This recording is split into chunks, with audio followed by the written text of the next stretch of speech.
She ain't pretty, and she don't run good. But we're going to do something about that.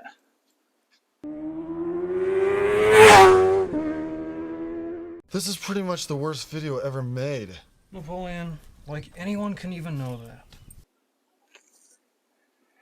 Hello my friends, and welcome to Tom's Tinkering and Adventures. Today we are going to be working on the Suzuki QuadSport. I think it's designated as a LTZ250, something like that. Dropped off at my house a while back.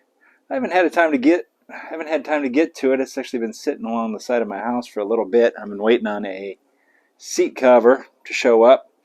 Still isn't here, but we're going to get going on this thing. So let me show you what we're going to do. Now this quad does start. It doesn't start easily, and it won't run with the choke off. It's been sitting outside, I think. Not just at my house, that is.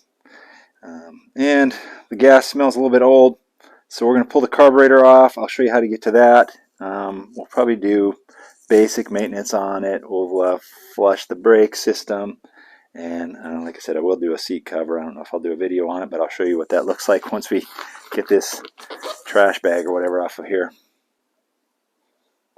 The seat release is on the bottom of the seat. It's kind of right underneath here when the seat is on. And the seat comes off. You have access to your air filter right here. Everything looks pretty nasty, dirty underneath here. I'm not expecting, this looks like there's half of the beach and maybe part of a bird living in there. So we'll pull that out and get that cleaned up.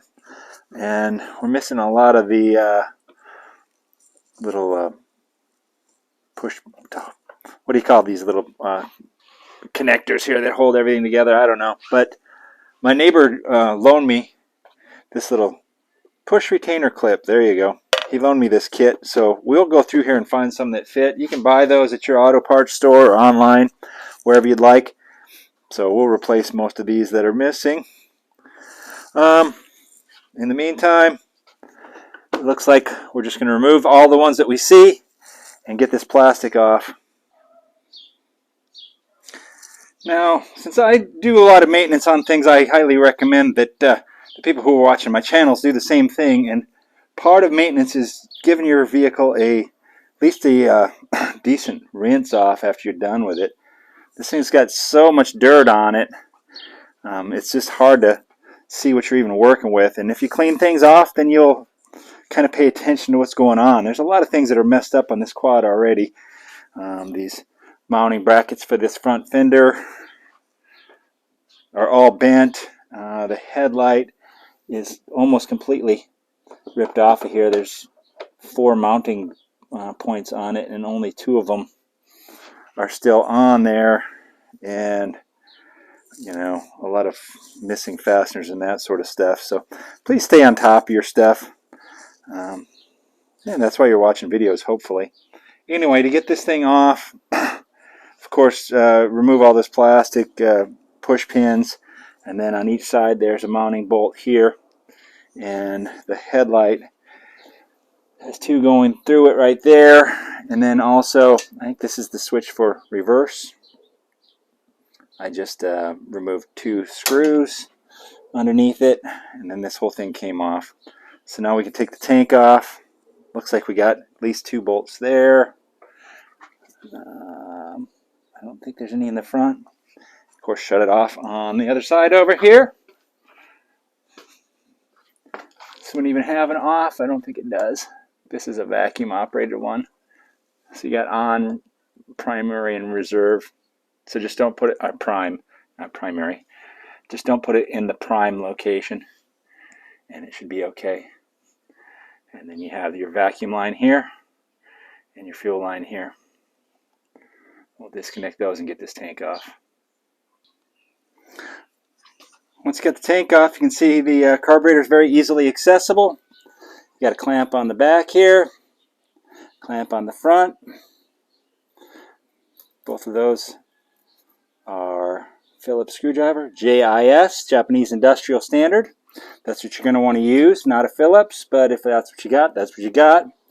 We have a connection for our choke right here. This is probably a 13 or a 14 millimeter. You have to hook up there and unscrew that. And then our throttle cable is on this side. It's underneath this plate. It's held on with some screws as well. Let me get this off and we will see what we need to do to get that off of there. It's been a minute since I've had to deal with one of these kind of throttle cables, and they're kind of a pain. What you got to do is hold the throttle all the way open, and then this little button will pull out of there, and then, oops, and I just dropped it and I just saw it roll all the way to my left. You don't want to lose that thing. Hopefully you're not shooting a video when you're doing this. And then we should be able to pull this throttle cable all the way through here, but we might have to unscrew it right here. That's probably what we got to do. There we go. And now I got to go chase that thing down. I saw it roll all the way over here. There it is.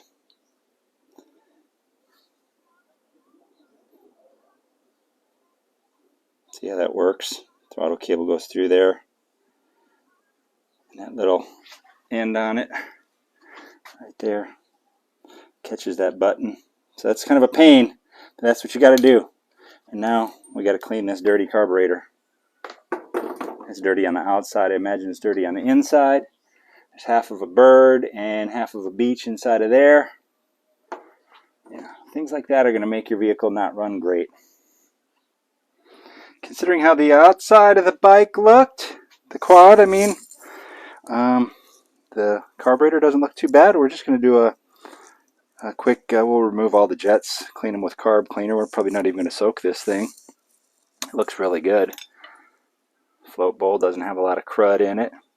But every single one of these screws was so jammed in there that I couldn't get them out, even using the proper screwdriver. There's my JIS. Thank you to my brother for giving me this a long time ago. Think about you every time I use it.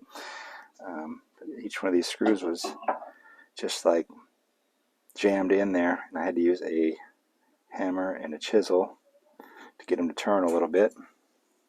But we'll clean this up. Okay, I apologize. I had audio failure on my part here, so here I'm showing how to, well, first I'm showing the air box is very dirty on this thing, full of sand, and hopefully we'll move over here to the air filter, which I cleaned up. But anyway, I'm covering the valve adjustment during this section of the video. Yeah, it should be nice if I remembered what I was talking about here, but anyway, yeah, there we go. There's my air filter. I cleaned it up, oiled it, and cleaned the air box. Back to the bike here. So I've removed the inspection cover, and that is a 17 millimeter wrench. There's the intake side, exhaust is on the other side. To turn the engine over, you got to take off a 10 millimeter Allen. There, I'm showing it right there. And you use a 22 millimeter deep socket, and you turn the engine counterclockwise. There's the covers, intake and exhaust in the front. There's the 22 millimeter deep socket. I think that's actually a 21. I'll have to double check that. The inspection cover is right there. That's a 17 millimeter. Now you want to turn it over until you see the T, which is going to designate top dead center.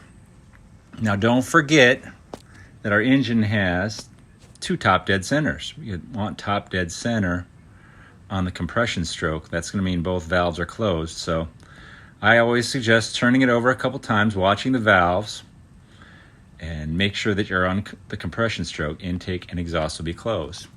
Here's our measurements for valve clearance. Intake is 0.03 to 0.08 millimeters, exhaust 0.08 to 0.13 millimeters.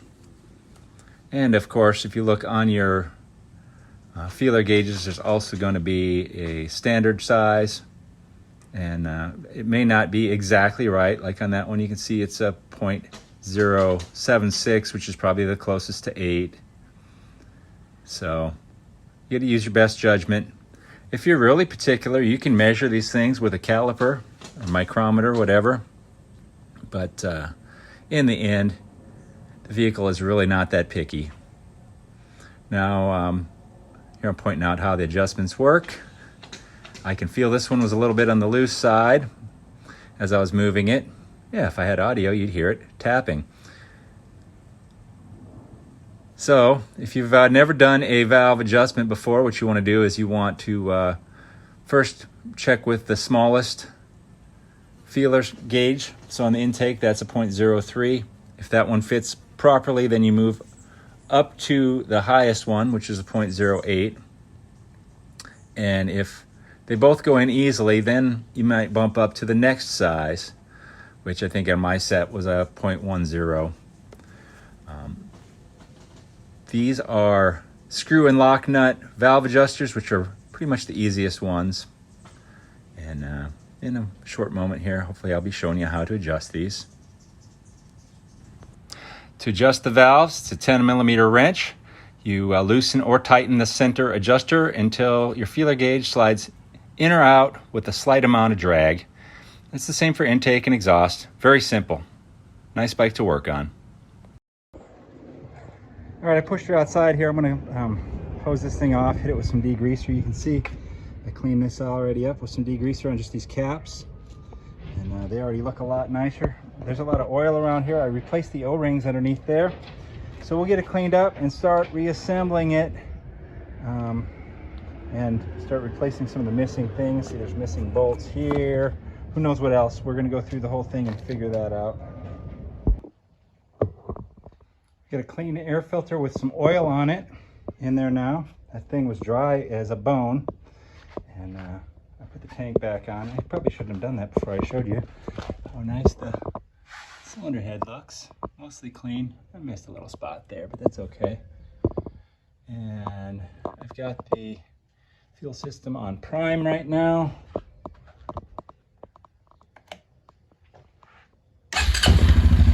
Ah, she runs beautiful. Hey, look, I found my pliers too. Let's see, is that? Let's choke off.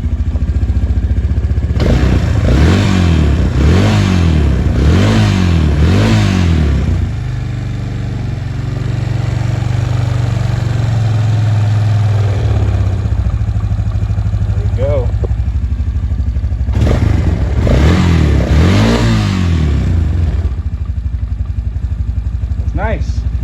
Okay.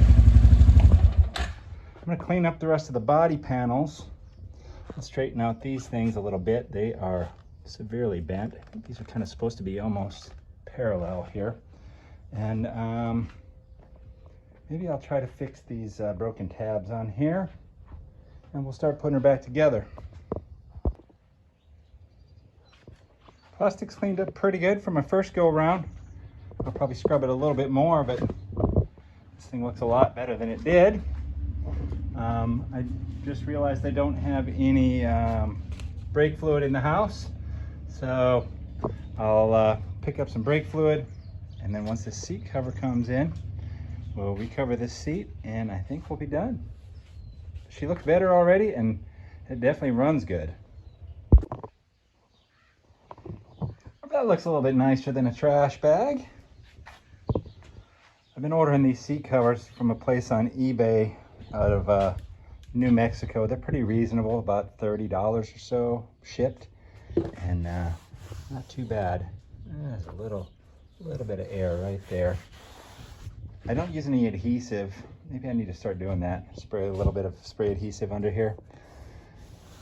But all said and done, this quad cleaned up pretty nicely and runs really well. Runs like new.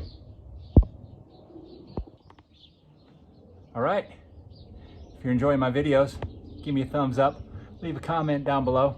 If you're not already a subscriber, please consider doing so. Thank you very much for watching. Get out there and find your adventure. Adios.